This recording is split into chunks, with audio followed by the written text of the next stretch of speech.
Brand new. We promised it to you right here at BackstageOL.com. We talked about it this morning on Fox 26. It's called The Nightly News. The premiere episode, the pilot episode. We had to book a big star, get a big name to kick this thing off. It's like a good luck charm. Please welcome Marc Broussard's in the house. What's up? What's happening, Houston? Dude, seriously, this is the brand new thing. It's a daily thing. And the cool thing about The Nightly News is we can shoot it anywhere. We can shoot it at a gallery, at a shopping mall. Talk about what's happening, you know, that day in the big entertainment, music / whatever movie news, and then kind of get some feedback. So you're our first. I love it. Yeah, I love it. Chapter episode. Popping a cherry. There you go. He said it. All right, a couple of things, and we talked about it this morning on TV. Beyonce having the #1 album. It was kind of easily to predict that one. The album called Forward. Big Beyonce fan, maybe, or huge Beyonce fan. Have you heard the new album though? I've had it for several months. Okay, because he's a big star. He gets things before we do. Now, the first single, I'm going to be honest with you, I'm not really feeling the first single. The second one I'm digging. But the first one... This interview's over. No, I'm just kidding. I'm just kidding. But she, you know, I mean, the one she did on Idol, of course, and I mean, it's good. But the funny story about the fact that she is #1, but this is the lowest number of sales that Beyonce's ever had on an album. I think that is indicative of the larger picture than necessarily a reflection of her music. Mm-hmm. I held the #1 spot until she came along. Not true. Actually, that's not true at all. We could say it. Go ahead. It's really not true. Okay, okay. No. Oh, we're getting to your album. Don't worry. Yeah, I just think it's symbolic of what's kind of happening in the music industry as a whole, not necessarily with what's going on with her career. But ticket sales are down, record sales are down everywhere. Right. Everywhere, for everybody. Well, another story that we wanted to talk about today, though, and you're going to love this one. Do you remember the band Milli Vanilli? Of course. Okay, they had the Grammy stripped and all that big scandal. Sure. They are, the guy that's still around, Rob is still the one that's alive, sure. right? I believe? Or I think so. Anyway, one of them. Sure. And they're doing a movie about Milli Vanilli. Oh, wow. Yes, and you know who's writing the movie?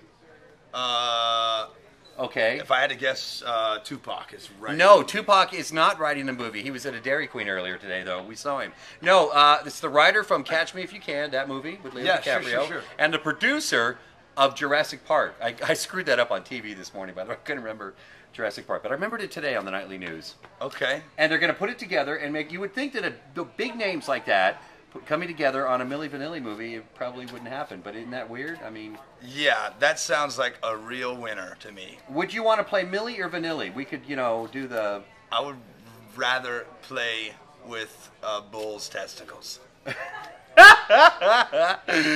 You know what? I like you. All right, cool. Something else that we brought to you live this morning, and there's an update now on the Nightly News.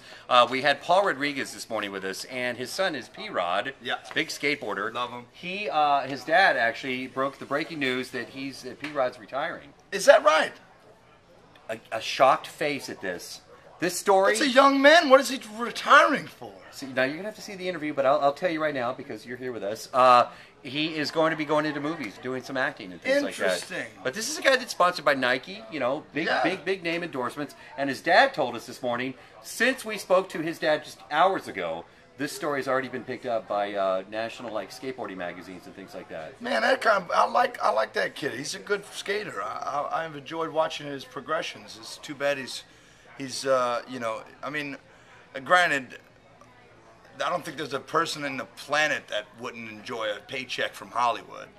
Oh, P-Rod included. Well, he's going to play a bull testicle in his first role. Nice! Whatever. Anyway, Marc Broussard, listen, you've got a fantastic album. It's self-titled, and you got to be excited. You know, when you say Marc Broussard and the sound, you have a very distinct sound. Do you attribute that to like where you're from? By the way, how do you say this town that you're from? Karen Crow. It's like Sheryl Crow's little sister, except she's the dirty one. Ooh. Karen Crow. Karen Crow. Yeah. Okay, because I tried to, when I read it, I'm like, there's no way I'm going to be able to say that. Karen Crow. So, but I mean, look, is that influential growing up in Louisiana like that? I mean, the voice, the grit, the rawness, it's there. I love it, man.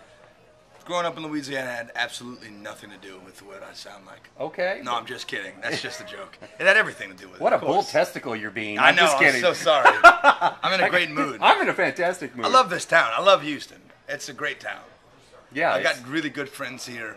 And I'm excited about this show tonight. I think it's going to be off the chains. That's right, Mark at the House of Blues tonight, of course. And dude, but I mean, and you gig great. You did an acoustic set here at Cactus Music in Houston, which we shoot a lot of stuff here. Nice. Because it's one of the last of the brick and mortars, the record stores. But there's so much feeling here. I mean, when you as an artist walk into a place like Cactus, what goes to your mind? Do you get excited? I mean, I get real excited, especially when we show up for an in-store and there are 50 people here. It's fantastic, you know. It's like, it's unfortunate that that these kinds of stores haven't been able to survive around the country, but luckily, once again, Houston is hip enough to make sure that a place like Cactus sticks around. So I got nothing but praise for this town, really.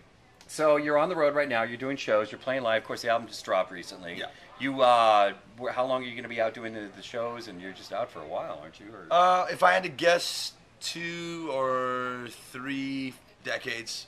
Nice. Be on tour. I love it. I love it. No, 2 or 3 more that's decades. fantastic. Yeah. No, but you're having fun, dude. Look at you. I'm having a blast. What are you talking about, man? Yeah, you get to man? play live every night. Yeah, no, I mean, I have the coolest job in the world. I regularly am told that by professional football player friends of mine who would much rather, they've told me this, they would give up their athletic ability to do what I do and play in dirty rock clubs around the country.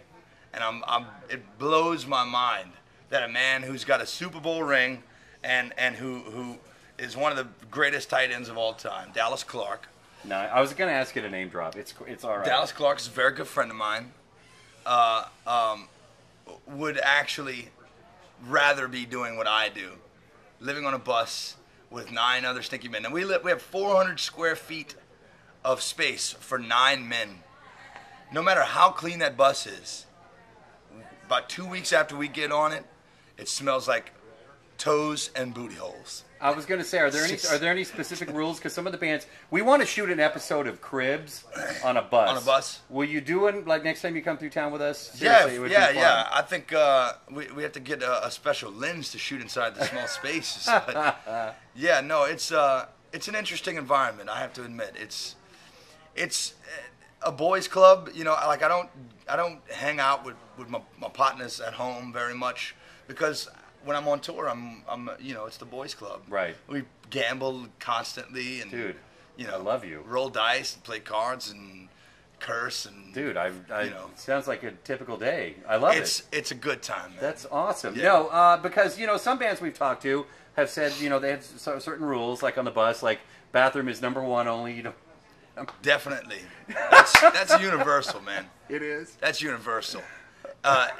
Only in the most dire of circumstances would you actually line the toilet in the bus with a bag and take care of business.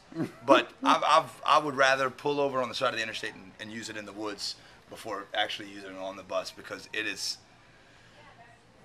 It's just difficult to bypass the stench on a bus. It's really difficult. Dude, that's hilarious. That's awesome. Marc Broussard, you're incredible, man. Listen, have fun. You're having a blast. Thanks for taking some time with us. And thank you for being our premiere episode of the Nightly News. Every time you check in, you're like, I was the very first person on that one. The cherry has been popped. Marc Broussard, there's your Nightly News right here. Have fun. Good night. See you tomorrow.